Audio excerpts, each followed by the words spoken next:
Morning বন্ধুরা and welcome back to my channel. আশা করি তোমরা সবাই খুব ভালো আছো, আমিও বেশ ভালোই আছি। তো চলো তোমাদের সবাইকে সাথে নিয়ে আবার একটি নতুন ভিডিও শুরু করা যাক। তাড়াতাড়ি সকাল সকাল তেল মাখতে বসে গেছি আমি। মাথা ঘষার থাকলে আমার একটাই টেনশন হয় যে আমার ওই এখন টাইম নিয়ে বসে বসে তেলটা মাখতে হবে। আর তেলটা না মাখলে হয় না, যেন তেলটা মেখে যদি সব মাথা শ্যাম্পু করা যায় না, তাহলে মাথার চুলটা অনেক বেশি সফট হয় আর সিল্কিও হয়। সেই কারণে আর কি এইটা আমি করি। এই তারপরে সকালে জলখাবারে মা সকালে ম্যাগি বানিয়েছিল, অর্ধেকটা ঠান্ডা হয়ে গেছে, তো সেটাই আমি খাচ্ছি। আমি খেলাম, তিনুকেও দিলাম। বোনের যখন পরীক্ষা চলে সেই সকালটা তো টেনশন হয়ই। আর যখন পরীক্ষা ছুটি থাকে যে দিনটা, সেই দিনটা অনেক টেনশন হয়, কারণ সেই দিনটা আমার রীতিমতো সব ভিডিও রেডি করতে হয় করে, কারণ পরের দিন আমি আর ভিডিও করতে পারবো না তাই। তো সেই জন্য আর কি এই কটা দিন খুব চাপের মধ্যে থেকে আমার কাটছে। এই জামা কাপড় কাচতে বসেছি, মানে এখন শুধু লেগিংস দুটো কাচলাম, কারণ একটানা দুদিন পরে গেছি আর বেশি দিন এটা পরা যাবে না। কারণ ভেবেইছিলাম একটু বেশি নোংরা হোক তারপরে কাচবো, তা না হলে তেমনিতে প্রতিদিনের জামা কাপড় প্রতিদিন কাচি, কিন্তু যেহেতু বাইরে বেরোই তো ওরকম বারবার কাচার থেকে ভাবলাম ঠিক আছে দুদিন পরে নিই, তারপরে নয় আবার একদম ভালোভাবে কাচা যাবে। ফ্রিজ থেকে জিনিস সঙ্গে সঙ্গে বের করে সেটাকে বেশিক্ষণ ধরতে পারি না, সেগুলোকে সঙ্গে সঙ্গে কাটতেও পারি না, তো সেই জন্য ওগুলোকে বের করে রেখে এসেছি।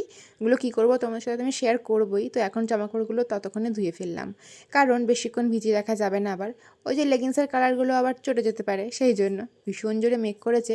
ভাবলাম আমি জামাকাপড়গুলো অন্তত চিপে দিয়ে আর এই বালতির মুখে মুখে রাখি, অন্তত জলটা ঝরুক, যদি ভালো ওয়েদার হয় তখন আমি বাইরেই মেলতে যাবো, তা না হলে ঘরে মেলবো। 2-3 দিন পরে পরে ডিটক্স ওয়াটার আমি বানাই, আর গাছের থেকে কাঁচা হলুদ তুলে আমি ফ্রিজে স্টোর করে রেখেছি, জানো তো, এই জন্যই একটু ডিটক্স ওয়াটার বানিয়ে যাতে খাওয়া যায়। তো এই কারণে ভাবলাম তোমাদের সঙ্গে আজকেও শেয়ার করি, কারণ আমার একটি সাবস্ক্রাইবার বন্ধু আমাকে বলেছিল একটু ডিটেলসে দেখাতে আমি কিভাবে ডিটক্স ওয়াটারটা বানাই। এই সারাদিনের কাজ বাজ ব্যস্ততা সব কিছুর মধ্যে আমরা অনেকেই না এখন নিজের জন্য সময় বের করতে পারছি না। নিজের জন্য সময় বের করাটা কিন্তু খুবই দরকার, তাতে করে কিন্তু আমাদের মন অনেক সুস্থ থাকে আর আমরাও সুস্থ থাকি। আর যখনই আমরা অসুস্থ হতে শুরু করি এই দুটো দিক থেকে, তখনই না আমাদের মনে হয় ইস যদি একটু নিজের যত্ন নিতাম, নিজের জন্য ভাবতাম, তাহলে অন্তত ভিতর থেকে ভালো থাকতাম আর কাজবাজগুলো অনেক সুন্দরভাবে হতে পারতো। তাই আমি মনে করি প্রথমে সুন্দরভাবে নিজের যত্ন নেওয়া দরকার, তারপরে সব কাজ দেখবে আপনা আপই সুন্দরভাবে হয়ে যাবে। তো চলো, কথা বলতে বলতেই কিন্তু বানিয়ে ফেললাম ডিটক্স ওয়াটার। আর আমি মাঝে মাঝে অ্যাড করি পুদিনা পাতা, সেটাই অ্যাড করলাম, ডিটেলসে তোমাদের সাথে শেয়ার করলাম, আশা করি তোমরা বুঝতে পেরেছো। এখন বৃষ্টি পড়ছে না বলে জল ঝরার মতন আমি জামা কাপড়গুলো অন্তত মেলে দিলাম, এখন অনেক মেঘ করেছে।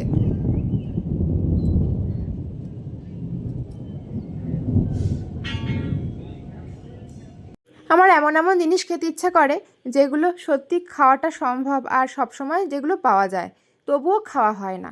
এই যে সব কাজ বাজের শেষে মনে হয় না এগুলো আবার করে খাই, একটু খাটনির কাজ অবশ্য, আর মাকে আমি এইসব কাজ করতে দিই না। তাই আমি ভাবি যখন একটু সময় সুযোগ হবে তখন নয় করে খাবো, এই করতে করতে সেই সময় সুযোগটাই আর হয়ে ওঠে না।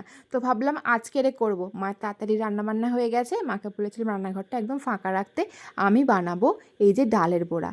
আসলে কি বলো তো, এই মুসুর ডাল খেলে নাকি আবার বাতে ব্যথা বাড়ে, তো সেই জন্য এটা না কম আনা হয় আমাদের বাড়িতে। তো সেই জন্য অনেক দিন পরে এটা আনা হয়েছে, আজকেই বড়া বানাবো। এমনিতেই কোনো বাটাবাটির জিনিস না করে খেতে আমার খুব ভালো লাগে, আর এগুলো খেতে খুব টেস্টিও হয়, আর সেটা এই শিলনোড়াতে পেটে খেলেই বেশি ভালো লাগে খেতে। তো এই জন্য আর কি এই শিলনোড়াই আমাদের বাড়িতে, এখনও আমরা মিক্সি কিনিনি। এই রান্নাঘরে রান্না করতে করতে যেটুকু যা পাওয়া যায় মুখে মাখার জন্য সেটুকু আমি অ্যাপ্লাই করি স্কিন কেয়ারের জন্য। সেরকমই আজকে ডাল বেটে যেটুকু আমি ভাবলাম যে নেওয়া যেতে পারে নিয়েছি, আর বাকিটা রেখেছি বড়া বানাবো। তো ওটাকে জাস্ট বেটে রেখে এসেছি, এখন একটু মুখে লাগিয়ে নিই। এই তো সেরকম কিছু না, দেখলে তোমরা, ডাল বাটা নিয়েছি একটু, আর ছিল ঘরের বড়া ভাজার বেসন, তো সেটাকেই মাখিয়ে নিয়েছি একসাথে, দুটো একসাথে মিক্স করে নিয়েছি আর কি, নিয়ে মুখে মেখে নিয়েছি। তো এখন বসে বসে একটু ডিটক্স ওয়াটারটা খেয়ে নেবো, আগে না খেলে আবার হবে না। কত দেরি করে খাবো বলো, একটু পরে তো আবার খাওয়ার সময় হয়ে যাবে দুপুরে, তো সেই জন্য ওটাই বসে বসে খেয়ে আর শেষ করলাম। এই যেহেতু বৃষ্টি বৃষ্টি ওয়েদার, তো মুখটা এখন শুকাতে টাইম লাগবে, তো ওটা মেখে নিলে এদিকে আমার কাজও হয়ে যাবে, মুখটা শুকিয়ে যাবে, দুদিকে একদম কাজ সলভ হয়ে যাবে। তো এই পেঁয়াজ লঙ্কা নুন হলুদ আর অবশ্যই আমি একটু চিনি দেবো। আমরা না প্রত্যেকটা তরকারিতে একটু করে চিনি দিতে ভালোবাসি, তবে আমি করলে সেটা দিয়ে দিই, মা করলে আবার সবটা দেয় না, কিন্তু মা পরে জানতেই পারে না আমি দিয়েছি কি দিইনি। এত যাই হোক, এইভাবেই না বানালাম। দেখো, এই যে এখন আমি একটু বেসনও দিয়ে দিলাম, দিয়ে সুন্দর করে মাখিয়ে নিচ্ছি। একটু মুখে মেখেছিলাম বেসন, আর একটুখানি ছিল, ভাবলাম ওটা রেখে কী করবো, ওটা দিয়ে দেওয়া যাক। তবে তোমাদের সাথে আমি একটা কথা বলতে চাই, তোমরা কি ডালের বড়া আমার মতোই করো নাকি অন্য রকমভাবে আর করো গো, যেটা খেতে আরও বেশি টেস্টি হয়? তোমরা যদি জানো তাহলে আমাকে কিন্তু অবশ্যই রেসিপিটা একটুখানি কমেন্ট করতে পারো। হ্যাঁ, তাহলে আমিও ট্রাই করব, কারণ আমি ডালের বড়া খেতে খুব ভালোবাসি। যদি সেটা আরও ইউনিক হয়, টেস্টি হয়, তাহলে আমি না বানানোর চেষ্টা করব। অবশ্যই জানিও কিন্তু তোমরা জানলে।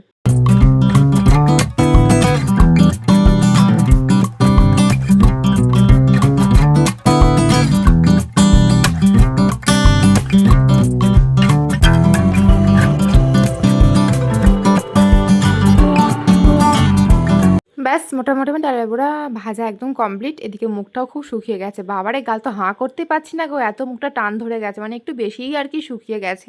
কি করব, ওদিকে বড়াগুলো ভেজেও তো আসতে হবে। তো এবারে সুন্দর করে দেখছি মুখে জল দিলে নর্মাল হয়ে গেছিলো, ধুয়ে নিয়েছিলাম, মুখটা বেশ ভালো গ্লোয়িং হয়ে গেছিলো। তো যেহেতু আজকে মাথায় শ্যাম্পু করার দিন ছিল, তো সেটাই হলো সমস্যা, দেরি হয়ে গেছে আমার স্নান করতে আজকেরে। এই বর্ষাকাল কদিন আমার মাথা ঘষা নিয়ে খুব টেনশন হয়ে যায়, কারণ আমার মাথার চুল কিছুতেই শুকাতে চায় না, একটু রোদ হলে ভালো হয়। তো সেই জন্য আজকের মাথার টাওয়ালটা খুলিনি, ওটা পেঁচিয়ে রেখেই আমি খাওয়া দাওয়াটা কমপ্লিট করেছিলাম। তো আজকের রান্না হয়েছিল পটল আলুর তরকারি, কেসুরি মেথি দিয়েছিল আবার মা। আর এই যে ডালের বড়া আমি ভেজেছিলাম, চিচিঙ্গে ভাজা হয়েছিল, আর নিম বেগুন হয়েছিল। মা সবসময় বলে যে খাওয়ার আগে সবসময় তেঁতোটা খেয়ে নিতে, তো সেটাই খেয়েছিলাম। বাবা কি তেতো! তো এই তারপরে খাওয়া দাওয়ার পরে ভাবলাম চুলটার ব্যবস্থা করি, কারণ এই ভিজা চুল আমি যতক্ষণ নিয়ে খেলাম ততক্ষণ আমার হ্যাঁচি হতে থাকলো। মানে এটা হবেই, আমার এমন ঠান্ডা লাগার ধাঁচ, তবে চুলের জলটা সোপ করে যায়। এটা খুব ভালো হয়েছে এই টাওয়ালটা হয়ে, জানো। অনেকে এটা বিশ্বাস করে ভিজে চুল আঁচড়ালে নাকি বেশি চুল ওঠে, কিন্তু আমার তা হয় না, খুব ভালোভাবেই জট ছেড়ে যায় আমার, আর চুলও ওঠে না। আর বাইরে দেখো কি বাজে ওয়েদার, কি জোরে বৃষ্টি পড়ছে, এখন কখন থামবে জানা নেই।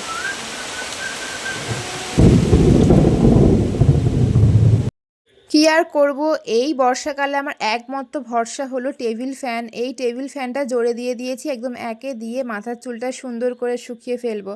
তো চলো বন্ধুরা, আজকের ভিডিওটা এইটুকুই। তোমাদের আজকের ভিডিওটি কেমন লেগেছে জানিও। দেখা হচ্ছে তোমাদের সঙ্গে আবার একটি নেক্সট কোনো ভিডিওর সাথে।